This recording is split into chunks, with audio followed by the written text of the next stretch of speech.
नमस्कार ओडिशा जय जगन्नाथ शुभ सकाळ आज 2026 मई 12 तारीख मंगलवार ओडिया पंजिका अनुसारे आज ज्येष्ठ कृष्णपक्ष एकादशी तिथि एवं उत्तर भाद्रपद नक्षत्र आसंतु नजर पकाइबा आजिर 10टी प्रमुख खबर गुड़िक उपरे।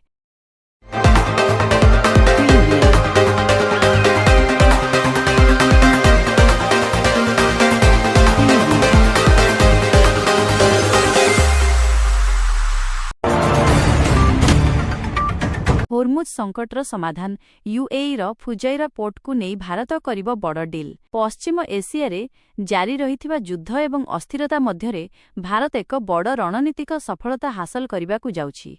आसंता 15 मेरु प्रधानमंत्री नरेंद्र मोदी निजर यूरोप गस्ट आरंभ करिवे एवं एही समय रे यूएई फुजैरा पोर्ट को नहीं एक ऐतिहासिक चुक्ति स्वाक्षरित हेबार संभावना रहिछि। काहेकि गुरुत्वपूर्ण एही चुक्ति भारतीयंक सुरक्षा पश्चिम एशिया रे काम करुथिबा प्राय 1 कोटी भारतीयंक पई एही बंदर एक लाइफलाइन साजिबो।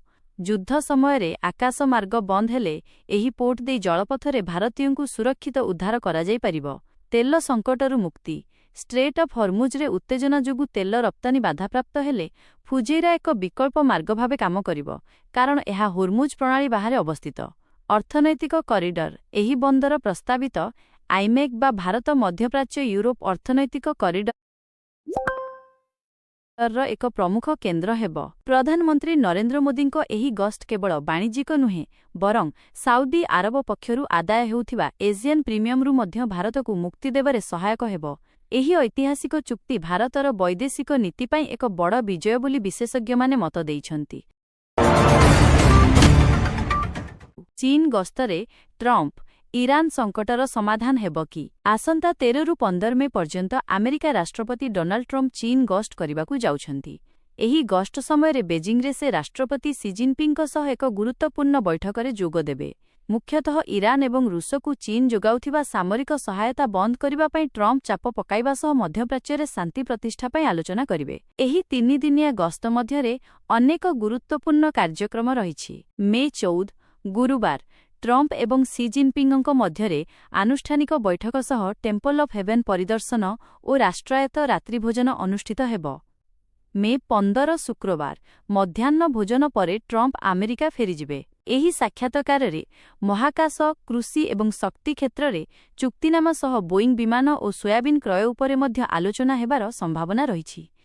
सारा विश्वर नजर एबे बेजिंग उपरे, कारण एही बैठक ईरान संकटर समाधान पई एक नुआ बाट फिटाई पारे।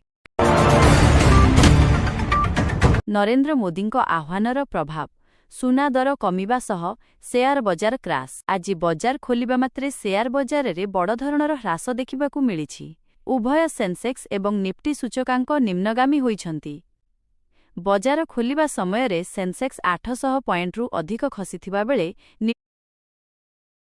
निफ्टी 200 पॉइंट रु अधिक तळकु खसिछि।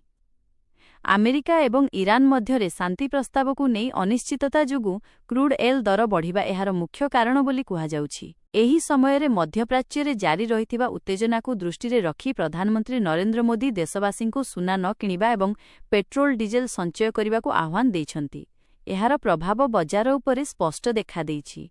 24 क्यारेट सुना दर 200 टंका कमी 10 ग्राम पिछा 1,52,130 टंका होइथिबा बेले 22 क्यारेट सुना दर 1,39,450 टंकारे पहुंची। अन्यपटे रूपा दर केजी पिछा 5,000 टंका वृद्धि पाई वर्तमान 2,85,000 टंका रहिछि। आंतर्जातीय परिस्थिति एवं प्रधानमंत्रीଙ୍କ वार्ता परे बजारर एही अस्थिरता उपरे एबे समस्तଙ୍କ नजर रहिछि। बंगोपसागर रे सृष्टि हेला लघुचाप 48 घंटारे नेब भयंकर रूप। राज्य रे पुणी बदलिब पाणीपाग। दक्षिण पश्चिम बंगोपसागर रे एक लघुचाप क्षेत्र सृष्टि होईछि। आसंता 48 घंटा मध्यरे एहा आहुरी घनीभूत होई सुदृश्य लघुचापर रूप नेबार संभावना रहिछि। एहार प्रभाव रे मौसुमी अग्रगति पई पथ परिष्कार हेबा सह राज्यर विभिन्न स्थान रे वर्षार परिमाण वृद्धि पाइब। पाणीपाग विभागर पूर्वानुमान आज उत्तर और उपकूल ओडिशा रे कालबैशाखी प्रभाव रे घड़घड़ी सह वर्षा होइपारे। घंटा प्रति 40 रु 50 किमी बेगरे पवन बहिबा सह 12 और 13 तारिखरे मध्य विक्षिप्त वर्षा जारी रहिबो। ନୂଆପଡ଼ାରେ ସର୍ବାଧିକ 39 ଡିଗ୍ରୀ ଏବଂ ସୋନପୁରରେ 38 ଡିଗ୍ରୀ ତାପମାତ୍ରା ରେକର୍ଡ କରାଯାଇଛି। ଲଘୁଚାପ ଯୋଗୁଁ ଉପକୂଳ ଅଞ୍ଚଳରେ ସମୁଦ୍ର ଅଶାନ୍ତ ରହିବା ସହ ଗୁଳୁଗୁଳି ବଢ଼ିବାର ସମ୍ଭାବନା ରହିଛି। ତେଣୁ ସମୁଦ୍ର ମଧ୍ୟକୁ ନଯିବା ପାଇଁ ମତ୍ସ୍ୟଜୀବୀମାନଙ୍କୁ ସତର୍କ ସୂଚନା ଜାରି କରାଯାଇଛି। ବାଲିଅନ୍ତା ହତ୍ୟାକାଣ୍ଡ ପରେ ପୋଲିସ ତତ୍ପର, ସବୁ ଥାନାରେ ହେବ ବ୍ରିଫିଂ ପ୍ୟାରେଡ୍। ବାଲିଅନ୍ତା ବର୍ବର ହତ୍ୟାକାଣ୍ଡ ପରେ ରାଜ୍ୟରେ ଆଇନ ଶୃଙ୍ଖଳା ସ୍ଥିତିକୁ ସୁଧାରିବା ପାଇଁ ପୋଲିସ ପ୍ରଶାସନ ପକ୍ଷରୁ ବଡ଼ ପଦକ୍ଷେପ ନିଆଯାଇଛି। ପୋଲିସ ଡିଜିଙ୍କ ନିର୍ଦ୍ଦେଶ ଅନୁଯାୟୀ ଏଣିକି ରାଜ୍ୟର ସବୁ ଥାନାରେ ପ୍ରତିଦିନ ସକାଳ 9ଟା ପୂର୍ବରୁ ବ୍ରିଫିଂ ପ୍ୟାରେଡ୍ ଅନୁଷ୍ଠିତ ହେବ। ଭୁବନେଶ୍ୱର ଡିଜିପିଙ୍କ କ୍ୟାମ୍ପ ଅଫିସରେ ଅନୁଷ୍ଠିତ ଏକ ଉଚ୍ଚସ୍ତରୀୟ ସମୀକ୍ଷା ବୈଠକରେ ସମସ୍ତ ଜିଲ୍ଲାର ଏସ୍ପି ଏବଂ ରେଞ୍ଜ ଆଇଜି ଡିଆଇଜିମାନଙ୍କୁ ଅପରାଧ ନିୟନ୍ତ୍ରଣ ପାଇଁ ସ୍ୱତନ୍ତ୍ର ନିର୍ଦ୍ଦେଶ ଦିଆଯାଇଛି। ବ୍ରିଫିଂ ପ୍ୟାରେଡ୍ର ମୁଖ୍ୟ ଉଦ୍ଦେଶ୍ୟ ଥାନା ଅଞ୍ଚଳର ଆଇନ ଶୃଙ୍ଖଳା ପରିସ୍ଥିତିର ସମୀକ୍ଷା, ଅପରାଧ ପ୍ରବଣ ଅଞ୍ଚଳ ଚିହ୍ନଟ ଓ ଅପରାଧୀଙ୍କ ଗତିବିଧି ଉପରେ ନଜର, ଚାଲୁ ରହିଥିବା ବିଭିନ୍ନ ମାମଲାର ତଦନ୍ତ ପ୍ରକ୍ରିୟାକୁ ତ୍ୱରାନ୍ୱିତ କରିବା, ରାଜ୍ୟରେ ଅପରାଧୀଙ୍କୁ ରୋକିବା ଏବଂ ସାଧାରଣ ଜନତାଙ୍କୁ ସୁରକ୍ଷା ଯୋଗାଇବା ପାଇଁ ଏହି ନୂତନ ନିୟମକୁ କଡ଼ାକଡ଼ି ଭାବେ ପାଳନ କରିବାକୁ ନିର୍ଦ୍ଦେଶ ଦିଆଯାଇଛି। ଆଜିଠୁ ପୁଣି ଖୋଲିବ ରତ୍ନଭଣ୍ଡାର, ଜାରି ରହିବ ଅଳଙ୍କାର ଗଣତି ମଣତି। ବହୁ ପ୍ରତୀକ୍ଷିତ ଶ୍ରୀମନ୍ଦିର ଭିତର ରତ୍ନଭଣ୍ଡାର ଆଜିଠୁ ପୁଣି ଥରେ ଖୋଲିବାକୁ ଯାଉଛି। ପୂର୍ବରୁ ଅଧା ରହିଥିବା ରତ୍ନ ଅଳଙ୍କାର ଗଣତି ପ୍ରକ୍ରିୟା ଆଜି ଏବଂ ଆସନ୍ତାକାଲି ଅର୍ଥାତ୍ ମେ 11 ଏବଂ 12 ତାରିଖରେ ଜାରି ରହିବ। ବାହାର ଚନ୍ଦନ ଯାତ୍ରା ଓ ଅନ୍ୟାନ୍ୟ ନୀତି ପାଇଁ ଗଣତି କିଛି ଦିନ ବନ୍ଦ ରହିଥିବା ବେଳେ ଏବେ ଏହା ଏସ୍ଓପି ଅନୁସାରେ ଆରମ୍ଭ ହେବ ବୋଲି ମୁଖ୍ୟ ପ୍ରଶାସକ ଅରବିନ୍ଦ ପାଢ଼ୀ ସୂଚନା ଦେଇଛନ୍ତି। ପୂର୍ବରୁ 9 ଦିନ ଧରି ଚାଲିଥିବା ଗଣତିରେ ପ୍ରାୟ 120ରୁ ଅଧିକ ପ୍ରକାର ରତ୍ନ ଅଳଙ୍କାର ତାଲିକାଭୁକ୍ତ ହୋଇଛି। ବର୍ତ୍ତମାନ ସୁଦ୍ଧା ଭିତର ଭଣ୍ଡାରର ପ୍ରାୟ 20% ଗଣତି କାର୍ଯ୍ୟ ଶେଷ ହୋଇଛି। ମହାପ୍ରଭୁଙ୍କ ଭିତର ଚନ୍ଦନଯାତ୍ରା ଓ ଗଣତି ପ୍ରକ୍ରିୟା ପାଇଁ ଅପରାହ୍ନ 4ଟାରୁ ସନ୍ଧ୍ୟାଧୂପ ଶେଷ ପର୍ଯ୍ୟନ୍ତ ଭିତର କାଠ ଦର୍ଶନ ବନ୍ଦ ରହିବ। ଶ୍ରଦ୍ଧାଳୁମାନେ କେବଳ ବାହାର କାଠ ନିକଟରୁ ଶ୍ରୀଜୀଉଙ୍କୁ ଦର୍ଶନ କରିପାରିବେ। କଡ଼ା ସୁରକ୍ଷା ବଳୟ ମଧ୍ୟରେ ଏହି ସମଗ୍ର ଗଣତି ପ୍ରକ୍ରିୟା ଶେଷ କରିବାକୁ ଲକ୍ଷ୍ୟ ରଖାଯାଇଛି। ବଢ଼ୁଛି ହାଣ୍ଟା ଭାଇରସ୍ ବିପଦ, ଭାରତରେ ସକ୍ରିୟ ହେଲା 165ଟି ଲ୍ୟାବ୍। ବିଶ୍ୱରେ ଏବେ ଏକ ନୂଆ ଭୂତାଣୁ ହଣ୍ଟା ଭାଇରସକୁ ନେଇ ଆଲର୍ଟ ଜାରି କରାଯାଇଛି। ଏମ୍ଭି ହଣ୍ଡିୟସ୍ ନାମକ ଏକ ଜାହାଜରେ ଏହି ଭୂତାଣୁ ଚିହ୍ନଟ ହେବା ପରେ ଭାରତ ସରକାର ତତ୍ପରତା ପ୍ରକାଶ କରିଛନ୍ତି। ସମ୍ପୃକ୍ତ ଜାହାଜରେ ଥିବା 2 ଜଣ ଭାରତୀୟ ନାଗରିକଙ୍କୁ ବର୍ତ୍ତମାନ ନେଦରଲ୍ୟାଣ୍ଡରେ 45 ଦିନ ପାଇଁ କ୍ୱାରେଣ୍ଟାଇନ୍ରେ ରଖାଯାଇଛି। ଏହି ବିପଦକୁ ଦୃଷ୍ଟିରେ ରଖି ଆଇସିଏମ୍ଆର୍ ପକ୍ଷରୁ ସାରା ଦେଶରେ ପ୍ରାୟ 165ଟି ଭାଇରସ୍ ଗବେଷଣା ଏବଂ ଡାଇଗ୍ନୋଷ୍ଟିକ୍ ଲ୍ୟାବକୁ ସକ୍ରିୟ କରାଯାଇଛି। କରୋନା ଭଳି ଏହି ଭୂତାଣୁର ପରୀକ୍ଷା ମଧ୍ୟ RT-PCR ପଦ୍ଧତିରେ କରାଯିବ।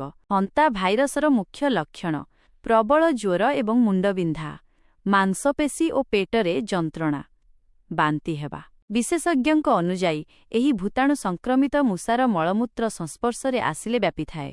ତେବେ ଏହାର ଆଣ୍ଡି ଷ୍ଟ୍ରେନ୍ ଜଣେ ବ୍ୟକ୍ତିରୁ ଅନ୍ୟ ଜଣକୁ ବ୍ୟାପିବାର ଆଶଙ୍କା ଥିବାରୁ ବିଶ୍ୱ ସ୍ୱାସ୍ଥ୍ୟ ସଂଗଠନ ସମସ୍ତଙ୍କୁ ସତର୍କ କରାଇଛି। ଭାରତରେ ସଂକ୍ରମଣ ରୋକିବା ପାଇଁ ସୀମା ଓ ବିମାନବନ୍ଦରରେ ଉଚ୍ଚସ୍ତରୀୟ ବାୟୋ ସର୍ଭିଲାନ୍ସ ପ୍ରଣାଳୀକୁ ମଧ୍ୟ ସକ୍ରିୟ କରାଯାଇଛି। ମୁଖ୍ୟମନ୍ତ୍ରୀ ଶୁଭେନ୍ଦୁ ଅଧିକାରୀଙ୍କ ବଡ଼ ନିଷ୍ପତ୍ତି, ପଶ୍ଚିମବଙ୍ଗରେ ଲାଗୁ ହେବ ଆୟୁଷ୍ମାନ ଭାରତ ଓ ବିଏନ୍ଏସ୍। ପଶ୍ଚିମବଙ୍ଗର ନୂତନ ମୁଖ୍ୟମନ୍ତ୍ରୀ ଭାବେ ଶପଥ ନେବା ପରେ ଶୁଭେନ୍ଦୁ ଅଧିକାରୀ ଆକ୍ସନ୍ ମୋଡ୍କୁ ଆସିଛନ୍ତି। ପ୍ରଥମ କ୍ୟାବିନେଟ୍ ବୈଠକରେ ବାଂଲାଦେଶୀ ଅନୁପ୍ରବେଶ ରୋକିବା ପାଇଁ ସେ ଏକ ଐତିହାସିକ ନିଷ୍ପତ୍ତି ନେଇଛନ୍ତି। ଭାରତ ବାଂଲାଦେଶ ସୀମାରେ ଦୀର୍ଘ ଦିନରୁ ଅଟକି ରହିଥିବା ତାରବାଡ଼ ନିର୍ମାଣ ପାଇଁ ଆଗାମୀ 45 ଦିନ ମଧ୍ୟରେ ବିଏସ୍ଏଫ୍କୁ ଜମି ହସ୍ତାନ୍ତର କରିବାକୁ ସେ ଘୋଷଣା କରିଛନ୍ତି। ପ୍ରଥମ କ୍ୟାବିନେଟ୍ ବୈଠକର ମୁଖ୍ୟ ନିଷ୍ପତ୍ତି, ସୀମା ସୁରକ୍ଷା 874 କିମି ଦୀର୍ଘ ସୀମାରେ ତାରବାଡ଼ ପାଇଁ ବିଏସ୍ଏଫ୍କୁ ସମସ୍ତ ଜମି ପ୍ରଦାନ କରାଯିବ। ଆୟୁଷ୍ମାନ ଭାରତ, ରାଜ୍ୟରେ ତୁରନ୍ତ କେନ୍ଦ୍ରୀୟ ଯୋଜନା ଆୟୁଷ୍ମାନ ଭାରତ ଲାଗୁ ହେବ, ଯାହାଦ୍ୱାରା ବଙ୍ଗଳାବାସୀ ମାଗଣା ଚିକିତ୍ସା ସୁବିଧା ପାଇବେ। ନ୍ୟାୟିକ ପରିବର୍ତ୍ତନ, ସାରା ଦେଶ ପରି ପଶ୍ଚିମବଙ୍ଗରେ ମଧ୍ୟ ଭାରତୀୟ ନ୍ୟାୟ ସଂହିତା ବା ବିଏନ୍ଏସ୍ ଲାଗୁ କରାଯାଇଛି। ନିଯୁକ୍ତି, ସ୍କୁଲ ଶିକ୍ଷକ ଚାକିରି ପାଇଁ ଆବେଦନକାରୀଙ୍କ ବୟସ ସୀମା 5 ବର୍ଷ ବୃଦ୍ଧି କରାଯାଇଛି। ଜନଗଣନା, ଜୁନ୍ 2025ରୁ ରାଜ୍ୟରେ ଜନଗଣନା ପ୍ରକ୍ରିୟା ପାଇଁ କେନ୍ଦ୍ରୀୟ ସର୍କୁଲାରକୁ କାର୍ଯ୍ୟକାରୀ କରାଯିବ।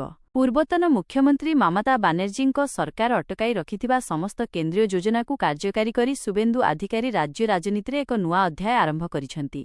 ଅନୁପ୍ରବେଶ ରୋକିବା ଓ ବିକାଶକୁ ତ୍ୱରାନ୍ୱିତ କରିବା ଏହି ସରକାରଙ୍କ ପ୍ରଥମ ଲକ୍ଷ୍ୟ ବୋଲି ସେ ସ୍ପଷ୍ଟ କରିଛନ୍ତି। ନରେନ୍ଦ୍ର ମୋଦିଙ୍କ ଅପିଲ ଉପରେ ଅରବିନ୍ଦ କେଜରିୱାଲଙ୍କ ବଡ଼ ପ୍ରଶ୍ନ, ଦେଶରେ ଆର୍ଥିକ ଜରୁରୀ ସ୍ଥିତି କି? ପ୍ରଧାନମନ୍ତ୍ରୀ ନରେନ୍ଦ୍ର ମୋଦି ଦେଶବାସୀଙ୍କୁ କରିଥିବା ଏକକୁ ନେଇ ଏବେ ରାଜନୀତି ସରଗରମ ହୋଇଛି। ଆମ୍ ଆଦମୀ ପାର୍ଟି ଏଏପିର ମୁଖ୍ୟ ଅରବିନ୍ଦ କେଜରିୱାଲ ଏହାକୁ ନେଇ କେନ୍ଦ୍ର ସରକାରଙ୍କୁ ଟାର୍ଗେଟ କରିଛନ୍ତି। ରବିବାର ତେଲେଙ୍ଗାନା ରାଲିରେ ପ୍ରଧାନମନ୍ତ୍ରୀ ନରେନ୍ଦ୍ର ମୋଦି ଦେଶବାସୀଙ୍କୁ ବିଦେଶୀ ମୁଦ୍ରା ସଞ୍ଚୟ କରିବା ପାଇଁ 1 ବର୍ଷ ଯାଏଁ ସୁନା ନ କିଣିବା, ରନ୍ଧନ ତେଲ ବ୍ୟବହାର କମାଇବା ଏବଂ ବିଦେଶ ଭ୍ରମଣ ସୀମିତ କରିବାକୁ ଅନୁରୋଧ କରିଥିଲେ। ଏହାକୁ ନେଇ ଅରବିନ୍ଦ କେଜରିୱାଲ ନିଜ ଏକ୍ସ ପୋଷ୍ଟରେ ପ୍ରଶ୍ନ କରିଛନ୍ତି ଯେ ଦେଶ କ'ଣ ଆର୍ଥିକ ସଙ୍କଟ କିମ୍ବା ଆର୍ଥିକ ଜରୁରୀ ସ୍ଥିତି ଆଡ଼କୁ ଗତି କରୁଛି କି?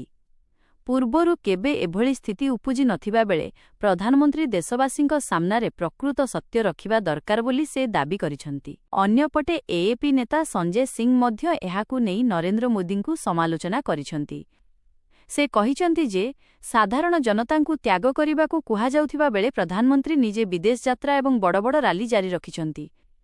ବିଦେଶୀ ମୁଦ୍ରା ସଞ୍ଚୟ ଓ ୱାର୍କ ଫ୍ରମ୍ ହୋମ୍ ଉପରେ ପ୍ରଧାନମନ୍ତ୍ରୀଙ୍କ ଗୁରୁତ୍ୱାରୋପ ପରେ ଏବେ ସାରା ଦେଶରେ ଚର୍ଚ୍ଚା ଜୋର ଧରିଛି।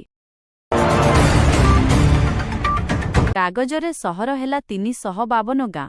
ସୁବିଧା ପାଇଁ ସଂଘର୍ଷ କରୁଛନ୍ତି ଦିଲ୍ଲୀବାସୀ। ଦିଲ୍ଲୀର ପ୍ରଶାସନିକ ଇତିହାସରେ ଏକ ବଡ଼ ପରିବର୍ତ୍ତନ ଘଟିଛି। ରାଜଧାନୀର ସମସ୍ତ 352ଟି ଗାଁକୁ ସରକାରୀ ସ୍ତରରେ ସହରାଞ୍ଚଳ ଭାବେ ଘୋଷଣା କରାଯାଇଛି।